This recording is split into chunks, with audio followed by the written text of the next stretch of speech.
Bora desatar nó?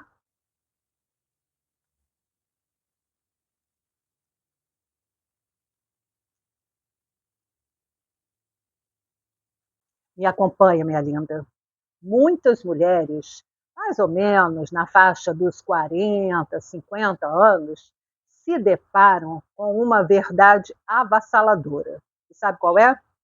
De se dar conta de que foram perfeitas nas suas funções, atenderam a tudo e a todos, cumpriram as expectativas de todo mundo, menos as delas mesmas. Essa é uma verdade avassaladora, mas não vai embora. Se você se identifica com essa verdade, fica aqui, porque a gente precisa enfrentar. Eu sei que dói, eu sei que é difícil, eu sei que pode até te parecer uma condição impossível de ser revertida. Mas eu posso te garantir, minha linda, até o final do vídeo, você vai descobrir que dá para fazer diferente sim. Então não vai embora, fica aí, sustenta, porque a coisa mais importante para a gente atravessar um desafio, e esse é um desafio gigante, principalmente para nós mulheres, a coisa mais importante é você sustentar, é você permanecer presente. Então não vai embora, fica aí, confia. A gente vai junto. E aí vamos assim, um passo de cada vez, porque nada melhor do que a tomada de consciência para se apropriar de todas as situações que precisam ser superadas e precisa se apropriar, sim, não dá para jogar para debaixo do tapete.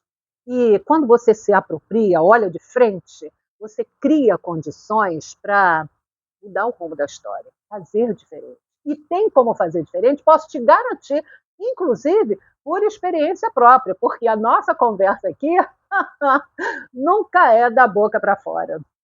São situações que eu fui lidando tanto na minha vida pessoal quanto na minha vida profissional.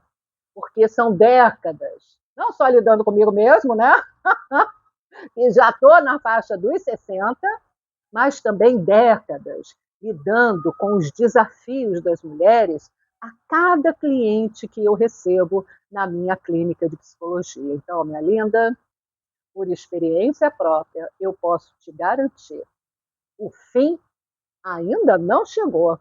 O definitivo não existe. E a transformação, a alteração e a capacidade de você se oferecer uma condição de vida muito melhor é real. Então, para começar a nossa conversa, deixa eu te fazer uma perguntinha básica.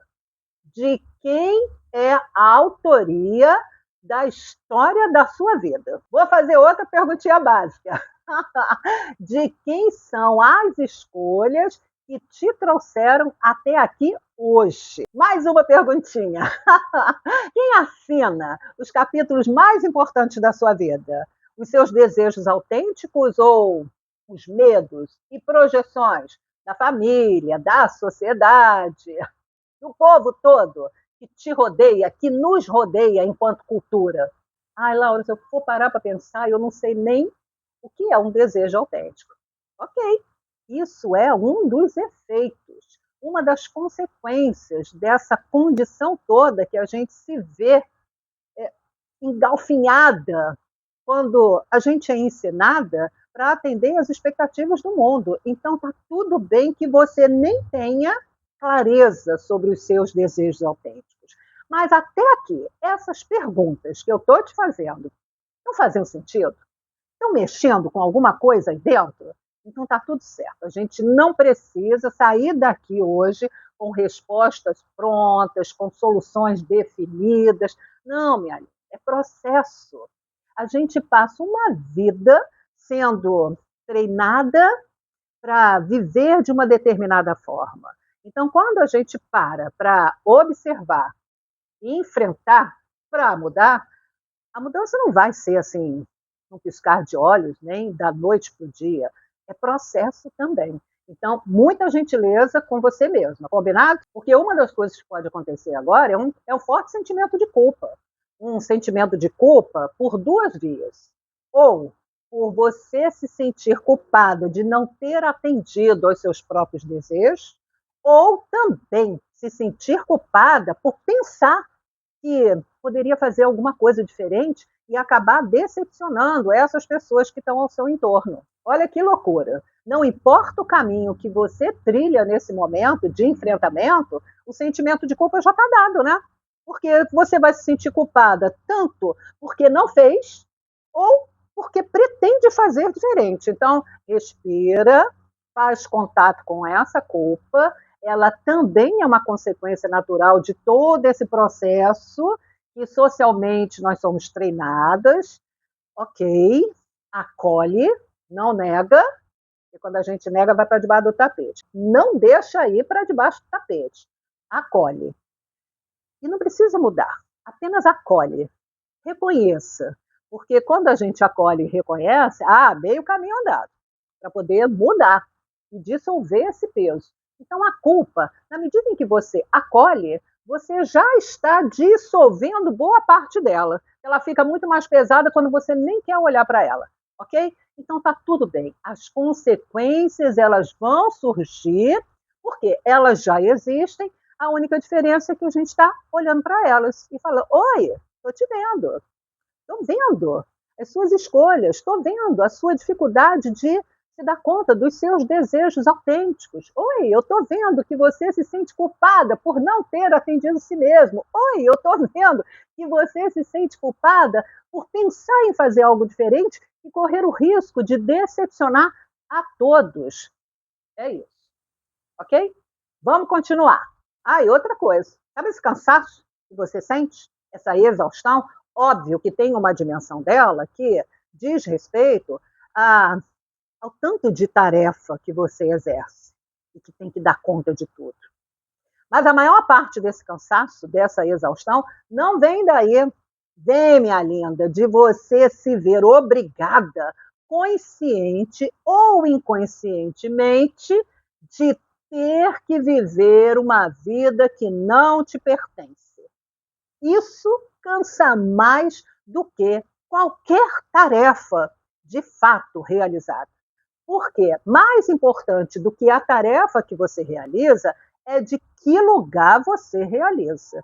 E se você realizar uma tarefa do lugar de uma vida que não te pertence, óbvio, a tarefa cansa, vai cansar muito, muito mais do que cansaria se fosse uma tarefa que fosse coerente com a vida que faz sentido para você. Percebe a diferença? Porque o automatismo, ele é um roteiro sem anestesia. A gente simplesmente vai seguindo, só que vai se machucando e não se dá conta disso. E quando percebe, aí assim, é uma ferida imensa. E por isso essa sensação de desconforto profundo que você sente. Mas tem jeito. Lembra que eu falei no início? Tem jeito, minha linda. Porque assim, pensa, o que não teria jeito? Você se sentir refém desta condição e, com consciência, saber que está vivendo uma vida que não é sua e está fadada a continuar vivendo uma vida que não é sua. Isso é que é o peso maior. Então, dá para fazer diferente.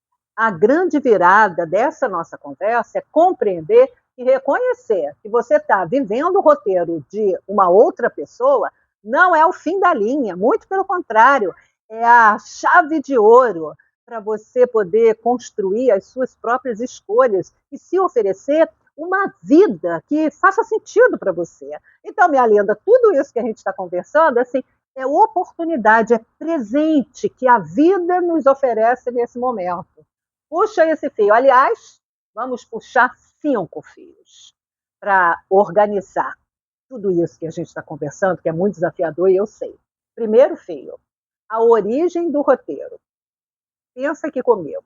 Quando você escolheu a sua profissão, a sua postura, a forma como você gere a sua casa, até mesmo como você se veste, você estava buscando a sua satisfação ou estava buscando uma aprovação do mundo aqui fora? Essa origem é importante identificar, porque, em geral, na maior parte das vezes, na sociedade que a gente vive, a, a gente está buscando aprovação do mundo. Então, a gente precisa detectar essa origem, certo? Segundo fio, o mito do tempo. Esse é muito importante. Eu quero saber o seguinte: da onde a gente tirou a ideia de contar uma história fantasiosa de que, quando a gente chega numa certa idade, aí assim, ó, não tem mais tempo para nada. Acabou. Quem foi que disse para você que a sua capacidade de se reinventar tem data de validade? Vamos para o terceiro fio, a moeda da culpa. E olha só, a gente já falou nisso, vamos organizar melhor. Por quê? Por que será que o movimento de tomar as rédeas da própria vida é normalmente chamado de egoísmo no pior sentido da palavra? A quem interessa que você continue funcionando no automático, como sempre, para poder garantir uma paz familiar, uma paz social, contendo a sua essência, não permitindo que a sua essência transborde. A quem interessa esse automatismo? E o quarto fio, que é muito importante, a ilusão da segurança. Nós abrimos mão, em geral, da nossa verdade em troca de uma suposta segurança. Uma segurança que não existe, porque que sentido faz construir uma base de segurança onde o seu eu de verdade, a sua existência fica do lado de fora? Isso não é segurança. Isso é ilusão de segurança. Faz sentido? E o quinto e último fio que nós vamos puxar hoje, esse é lindo, maravilhoso, que é o despertar da rota. Mudar de direção na maturidade não é um erro de percurso, minha amiga. É um ato de profunda dignidade e não perde de vista. É possível redirecionar a rota. E o mais importante é manter a constância para que você possa caminhar com as próprias pernas. Esse despertar da rota, nossa, é a coisa mais linda que você pode oferecer para si mesmo. Sendo assim, esse desconforto que você sente quando se dá conta de que, caramba, eu estou seguindo um roteiro que vem do mundo, que vem do outro, que vem da sociedade, estou longe de mim. Por mais que seja um imenso desconforto, e é bom que seja, porque se não for desconfortável a gente deixa quieto, esse desconforto é uma grande oportunidade. Tu não perde de vista isso. Porque é nesse momento que a mulher verdadeira que existe dentro de você, nunca deixou de existir, mas que estava ali guardadinha, ela surge e passa a ser a sua grande parceira, você e a sua essência, você e a sua verdade, para que seja possível construir essa nova rota, esse novo redirecionamento, passo a passo. E com maturidade é uma vantagem, porque a gente não precisa quebrar meio mundo. A gente vai usando a inteligência e a coerência, mas é importante que você possa valorizar esse despertar da sua consciência. E como eu sempre estou aqui para te lembrar, você não precisa atravessar esse processo sozinha. Para você ter um espaço acolhedor, seguro, junto com outras mulheres que estão redesenhando as suas vidas, você já sabe. Temos aqui a comunidade Fios de Si. É só clicar no link que está aqui abaixo na descrição, que a porta está sempre aberta para você. E para finalizar a nossa conversa de hoje, preste atenção. O roteiro, até então, pode ter sido deles, do mundo, do outro, da sociedade, da família. Mas as novas páginas a serem escritas, elas são inteiramente suas, menos perfeita e mais verdadeira. Te espero no próximo bordado.